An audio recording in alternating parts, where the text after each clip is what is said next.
Bonjour tout le monde. Je me présente. Je suis le commandant du corps urbain du premier arrondissement, adjoint de police Boubassane. Je représente ici la police nationale par le biais du directeur général de la police nationale, le directeur de la sécurité publique, le commissaire central de Thiès. Voilà, dama ñëw pour am tuuti li ma ci sànni ci atelier de formation di nuyu ñëpp point bi may njëkk a commencé mooy point bi nga xam ne muy ci actualité bi ci temps yi yëpp boo leen xoolee y a chaque jour quotidiennement on organise des opérations de contrôle routier portant sur le non-port de casque fu mu toll les autorités étatiques dañ ko instaurer quotidiennement chaque jour mooy gis nga policier gisoo policier xamal ne dans tous les coins du Sénégal am na opération yi nga xam ne ñu ngi koy organiser donc le port de casque est obligatoire képp ku yor moto mooy Jakarta muy scooter muy deux temps état bi nee na l'état du Sénégal exige le port du casque donc ku solul casque boo rombee policier même bu dee benn policier am na droit jàpp la maintenant le deuxième point mooy le point des pièces afférentes à la conduite mooy carte grise assurance ainsi de suite au début boo leen xoolee su ñuy jàpp dañoo daan laajte carte grise di laaj assurance di laaj permis à un certain moment ñi xam ne y a des difficultés au niveau du ministère des Transports au niveau des services des mines am ngeen problème boobu souvent du ñu laajte pièce mais on exige le port de casque donc le casque doit être porté par tout conducteur de moto Jakarta loolu c'est clair maintenant des fois on voit des manifestations yow ku ñëw mu ne la solal casque pour nga sauver sa bopp nga ne kooku warul def opération dans quel pays sommes-nous loolu aussi c'est à voir donc yéen a war a assainir seen man du ma waa kii bii du ma waa métier mais vous avez des entreprises chacun parmi vous képp ku yor Jakarta na considérer ne entreprise la yor et dans tous les pays du monde ñi ko développé ce ne sont pas des fonctionnaires c'est des entrepreneurs c'est des promoteurs ñoom les plus riches du monde ce ne sont pas des fonctionnaires ce ne sont pas des présidents de la République amul c'est des entrepreneurs kon bu leen xeeb yi ngeen am na ku waxoon fii il a commencé par conduire une moto Jakarta tey instauré na benn restaurant c'est à son nom nee na il a 2 employés peut-être fii balaa 5 ans mun na am 10 employés wala lu ci ëpp mun na dem sax ba bàyyi Jakarta ba ñii nga xam ne ñooy liggéey ci moom ñooy inspiré wu donc c'est à féliciter c'est à encourager voilà ci seen biir la majeure partie ne sont pas au niveau du secteur pour travailler parce que fii Sénégal boo xoolee nous sommes dans le système boo xoolee les statistiques le trafic de drogue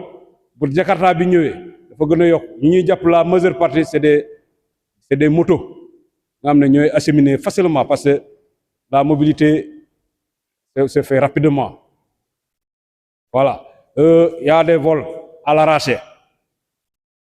kenn ñemewul dugal portable sa poche wala ngay dox ci tali bi di téléphoner jigéen ñi ñemewutuñu sol perruque cheveux naturel dañ koy dugal ci seen saako yi ba ñu dugg ci kër yi ñu door a apporter chaîne yi ñemewuñu ko sol ndax jakartaay donc les arrêts au niveau vous les représentants là au niveau des arrêts il faut toujours sensibiliser ñun ñu ngi koy def mais yéen aussi da ngeen ci jàppale ci loolu au niveau des arrêts boo leen gisee ki nga xam ne il a un comportement suspect aviser la police ñëw xool ko dinañu xam lan lay yëngu voilà les arrêts irréguliers aussi c'est vrai du police mooy naan diw yaa war a lal fii diw yaa war a taxaw fii mais am na li nga xam ne boo ko gisee dans l'irrégularité doo xaar gouverneur doo xaar arrêté gouverneur doo xaar arrêté maire non da ngay ñëw def sa liggéey mu jeex mooy les arrêts yi ñuy def ci kaw tali bi nous en tant que policier suñu ko fekkee wala force de l'ordre suñu ko fekkee ci tali bi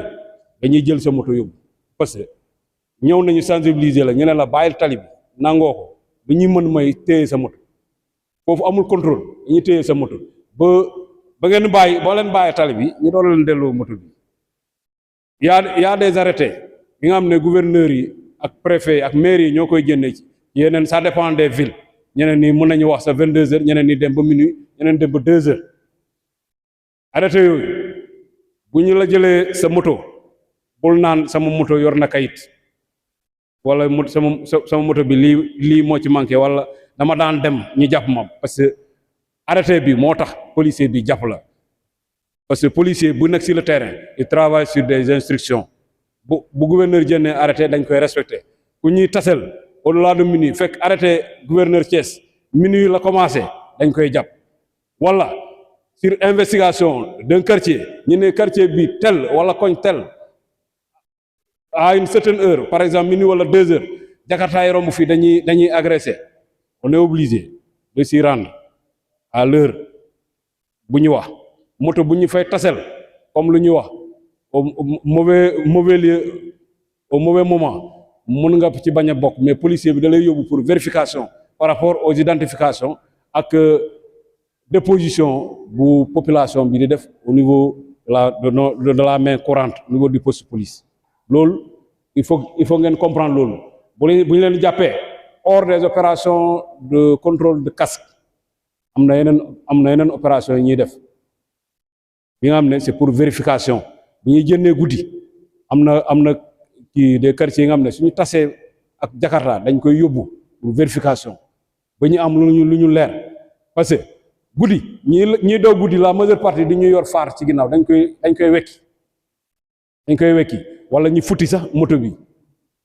boo yoree kayit même bu dee moto bi futti nañ ko boobu la moto n'est plus valable